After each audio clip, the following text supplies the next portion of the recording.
Who is Fernando? Fernando is an ordinary human being. Really, is a human being like you, like everybody else that has a dream, that has trying to have a vision or walk his vision in this world.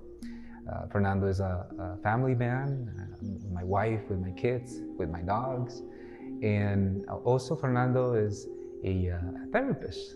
And I've been blessed really in being able to practice this journey as a therapist. Really, I feel blessed, and so that's part of who I am.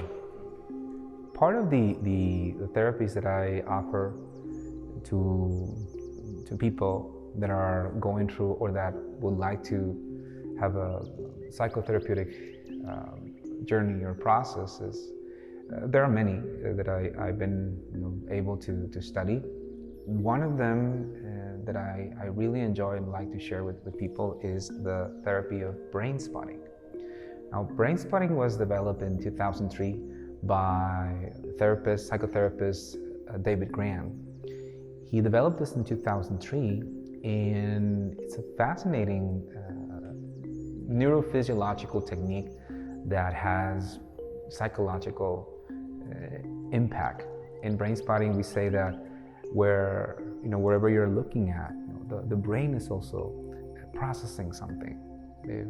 There's this say that the eyes are the windows, is the entry to see the soul.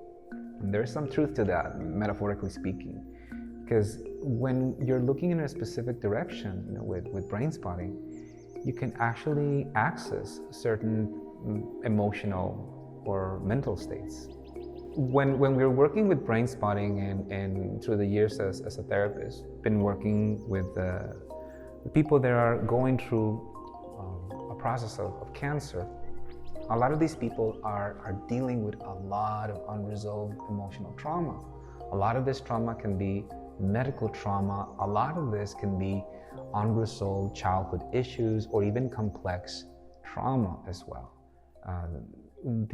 Just to give you a brief definition of what trauma is, trauma is actually an emotional wound. So it's actually an emotional wound that the psyche, the person suffers.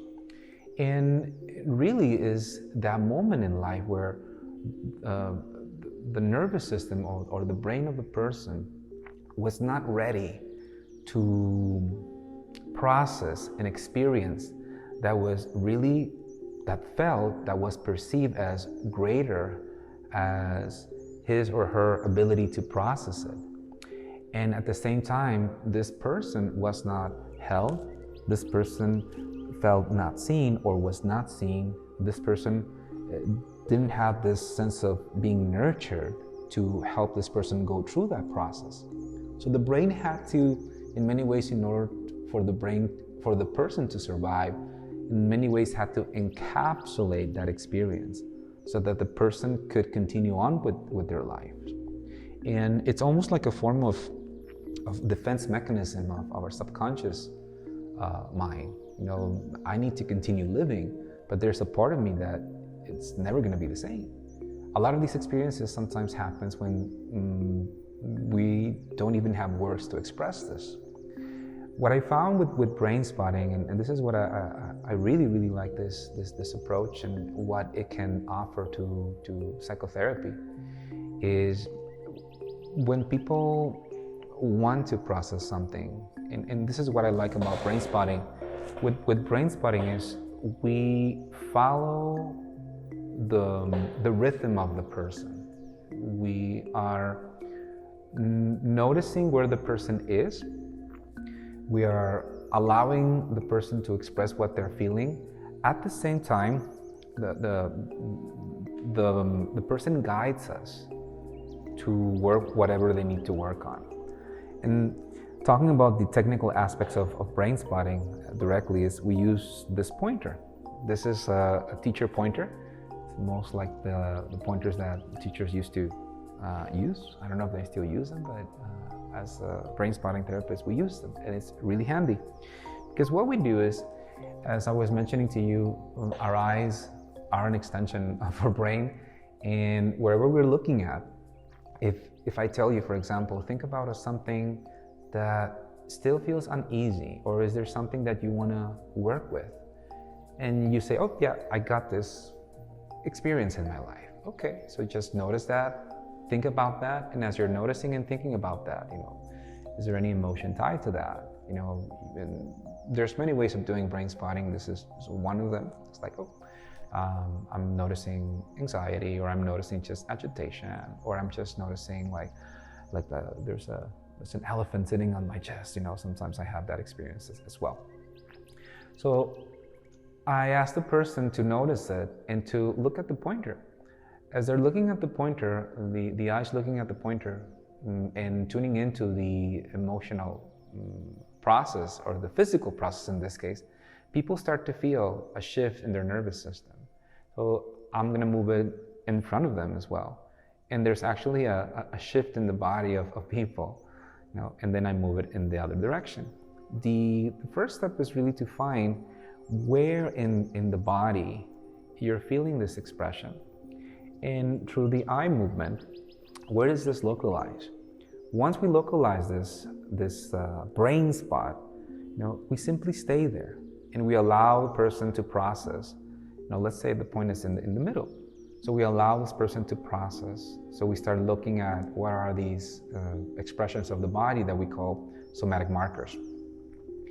These somatic markers are those forms in where, as I mentioned to you a couple of minutes ago, where the brain had to encapsulate the trauma.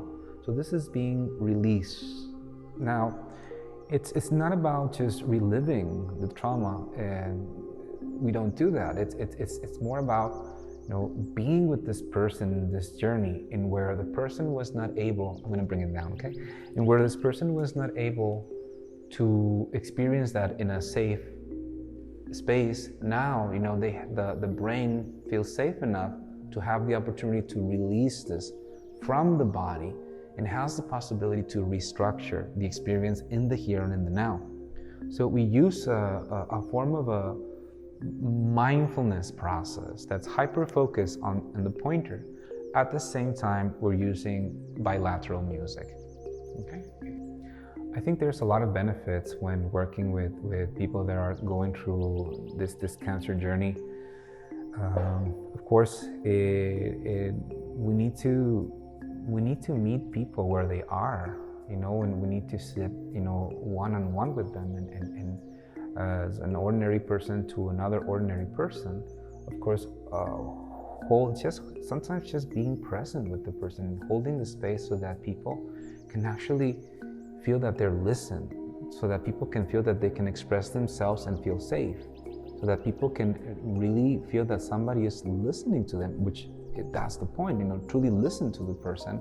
And from there, guide the person into what are the options available, not just mentally, but also physically.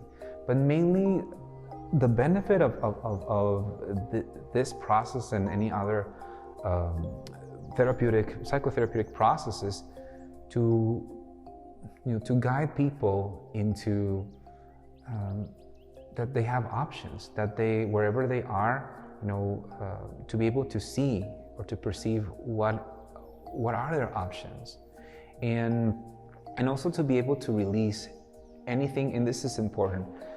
A lot of the times people are holding on to situations that are in many ways affecting their immune system. When we're holding on to anger, to resentment, this has an impact on our nervous system. This has an impact on our immune system as well. So if people are able to release a lot of that, let's say anger, or a lot of this anxiety, the what if thoughts, what if, which is very common, and it's justified to have these thoughts. But at the same time, we don't necessarily have to focus there all the time. We can look at other perspectives as well that are true and that they are valid. Cancer is only a word, not a sentence. And really, a lot of the things that I've been, part of this journey is learn from people that are going through this, and in wherever they are, you know, they're able to embrace their life much more fully. And what I've learned from people that I've been with them in their journeys is that they are able to look at their lives differently, to also receive the gifts that, yes, in the complexity of what this is, they're able to go through the spectrum of emotions and still, you know, be able to live their lives in the best of ways. A lot of these people, you know, sometimes, I've been said this from a lot of people, you know, is after going through this process, they feel they can breathe better. They feel that they have a chance, you know, to experience their life in a way that they have not experienced before.